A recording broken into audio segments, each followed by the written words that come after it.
Assalamualaikum warahmatullahi wabarakatuh.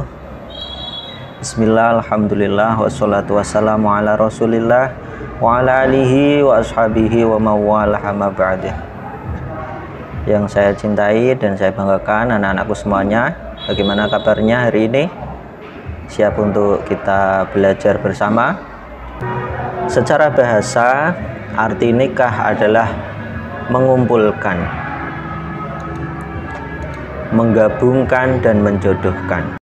Selanjutnya dalam Undang-Undang Pernikahan RI UU PRI nomor 1 tahun 1974, definisi atau pengertian perkawinan atau pernikahan ialah ikatan lahir batin antara seorang pria dan wanita sebagai suami istri dengan tujuan membentuk keluarga rumah tangga yang berbahagia dan kekal berdasarkan ketuhanan yang Maha Esa. Adapun tujuan pernikahan yang pertama yaitu untuk memenuhi tuntutan naluri manusia yang asasi. Yang kedua untuk mendapatkan ketenangan hidup. Dan yang ketiga untuk membentengi akhlak. Yang keempat untuk meningkatkan ibadah kepada Allah Subhanahu wa taala. Dan yang kelima untuk mendapatkan keturunan yang soleh. Dan yang terakhir untuk menegakkan rumah tangga yang islami. Hukum dari pernikahan itu sendiri ada 5. Yang pertama ada wajib, sunnah, mubah, makruh, dan haram.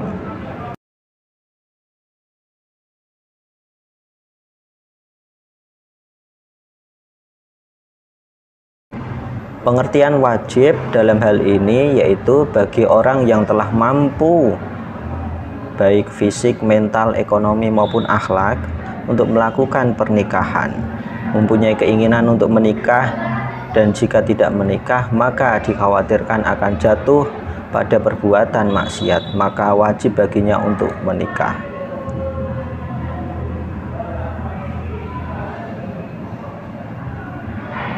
Adapun hukum yang kedua yaitu sunnah, yaitu bagi orang yang telah mempunyai keinginan untuk menikah namun tidak dikhawatirkan dirinya akan jatuh kepada maksiat, sekiranya tidak menikah tidak apa-apa.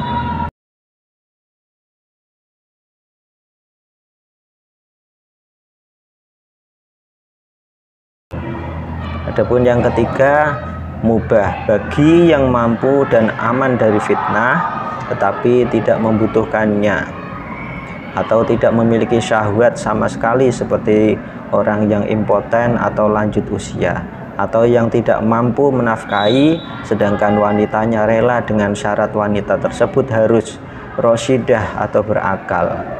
Juga mubah bagi yang mampu menikah dengan tujuan hanya sekedar untuk memenuhi hajatnya tanpa ada niat ingin keturunan atau melindungi diri dari yang haram. Adapun yang keempat yaitu makruh, yaitu bagi orang yang mampu menikah tetapi dia khawatir akan menyakiti wanita yang akan dinikahi atau menzalimi hak-hak istri dan buruknya pergaulan yang dia miliki dalam memenuhi hak-hak manusia, atau tidak berniat terhadap wanita dan tidak mengharapkan keturunan.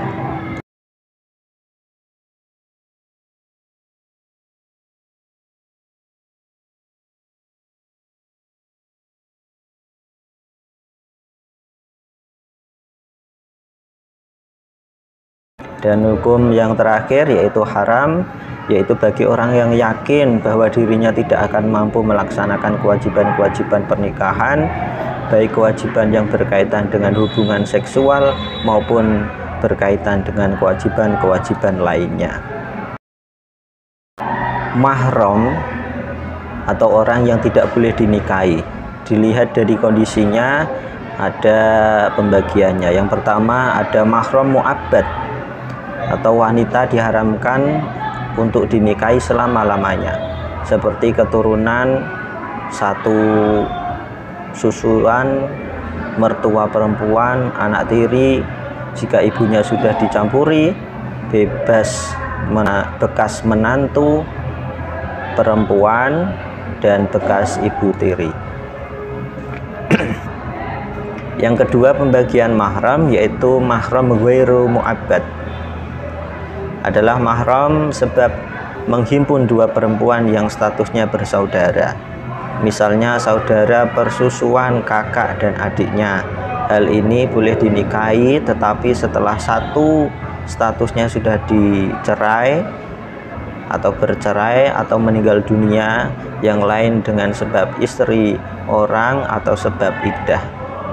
Sesuai dengan Quran surat An-Nisa ayat 23 sampai 24 diterangkan dalam gambar bahwasanya mahram yang tidak boleh dinikahi yang pertama yaitu keturunan, pernikahan, sepersusuan, dikumpul atau dimadu. Adapun rukun nikah yang pertama yaitu harus ada calon suami, calon istri, wali, ada 2 orang saksi. Terus yang terakhir di sigot atau ijab qabul. Pernikahan yang tidak sah, yang bagaimana dalam pernikahan Islam? Yang pertama pernikahan mut'ah atau istilah kerennya nikah kontrak, yaitu pernikahan yang dibatasi untuk jangka waktu tertentu, baik sebentar ataupun lama. Pernikahan sigor, yaitu pernikahan dengan persyaratan barter atau pemberian mahar. Yang kedua pernikahan sigor, yaitu pernikahan dengan persyaratan barter tanpa pemberian mahar. Yang ketiga pernikahan muhallil, yaitu pernikahan seorang wanita yang telah ditalak 3 oleh suaminya, yang karenanya diharamkan untuk rujuk kepadanya, kemudian wanita itu dinikahi laki-laki lain dengan tujuan untuk menghalalkan dinikahi lagi oleh mantan suaminya.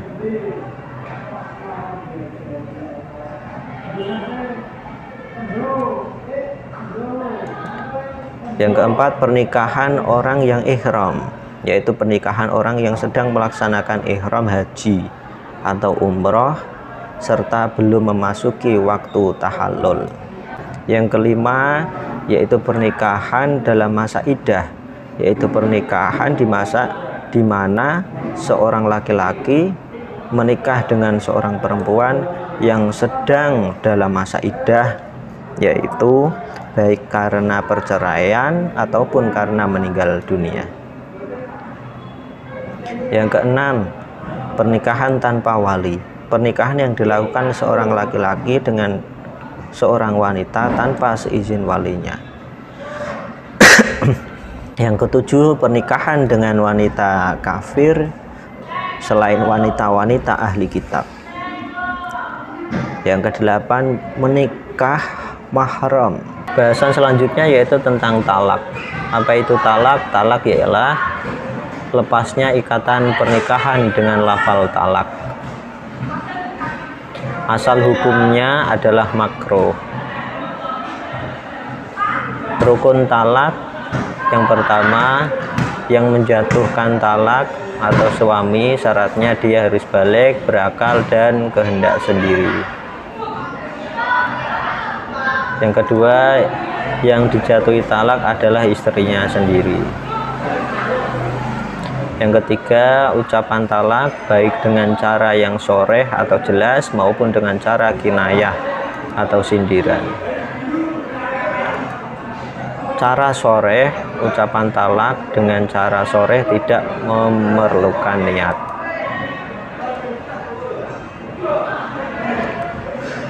Cara kinayah, ucapan talak dengan cara kinayah memerlukan niat. Lafal dan bilangan talak. Lafal talak dapat diucapkan atau dituliskan dengan kata-kata yang jelas atau dengan sindiran. Adapun bilangan talak maksimal 3 kali. Talak 1, talak 2 masih boleh rujuk kembali. Macam-macam talak. Yang pertama ada talak roj'i, yaitu talak di mana suami boleh rujuk tanpa harus dengan akad nikah lagi. Yang kedua ada talak bain. Talak bain itu pembagiannya ada talak bain sugro, yaitu talak yang dijatuhkan kepada istri yang belum dicampuri, dan talak khuluk karena permintaan istri. Talak bain kubro, yaitu talak yang dijatuhkan suami sebanyak 3 kali. Hal-hal yang menyebabkan rusaknya ikatan pernikahan. Yang pertama ilah. Ilah yaitu sumpah seorang suami bahwa ia tidak akan mencampuri istrinya. Yang kedua li'an, yaitu sumpah seorang suami yang menuduh istrinya berbuat zina. Yang ketiga zihar, yaitu ucapan suami kepada istrinya yang berisi penyerupaan istrinya dengan ibunya, seperti engkau seperti punggung ibuku. Yang keempat khuluk atau talak tebus, yaitu talak yang diucapkan oleh suami dengan cara istri membayar kepada suami. Yang kelima fasah. Fasah yaitu rusaknya ikatan perkawinan karena sebab-sebab tertentu, yaitu karena rusaknya akad nikah, karena rusaknya tujuan dari pernikahan itu sendiri. Dan yang keenam ada hadonah, yaitu mengasuh dan mendidik anak yang masih kecil. Jika suami atau istri bercerai, maka yang berhak mengasuh anaknya adalah yang A, ketika masih kecil adalah ibunya dan biaya tanggungan ayahnya. Yang kedua, jika si ibu telah menikah lagi, maka hak mengasuh anak adalah ayahnya. Iddah. Menurut istilah, iddah ialah masa menunggu bagi seorang wanita yang sudah dicerai suaminya sebelum ia menikah dengan laki-laki lain. Yang pertama, lamanya masa iddah. A. Wanita yang sedang hamil, masa iddahnya sampai melahirkan anaknya. B. Wanita yang ditinggal mati suaminya, maka iddahnya 4 bulan 10 hari. C. Wanita yang dicerai suaminya dalam keadaan haid, masa iddahnya 3 kali quru atau 3 kali suci. Yang D. Wanita yang tidak haid atau belum haid, masa iddahnya 3 bulan. E. Wanita yang dicerai sebelum dicampuri suaminya, tidak ada masa iddahnya. Yang kedua, hak perempuan dalam masa iddah. Yang pertama, perempuan yang taat iddah roj'inya atau dalam artian dapat rujuk kembali, berhak mendapat dari suami yang mentalaknya, yaitu tempat tinggal, pakaian, dan uang belanja. Selanjutnya, wanita dalam iddah ba'in atau talak 3 atau khuluk hanya berhak atas tempat tinggal saja. Selanjutnya, wanita dalam iddah wafat tidak memiliki hak apapun, tetapi mereka dan anaknya berhak mendapat harta waris dari suaminya.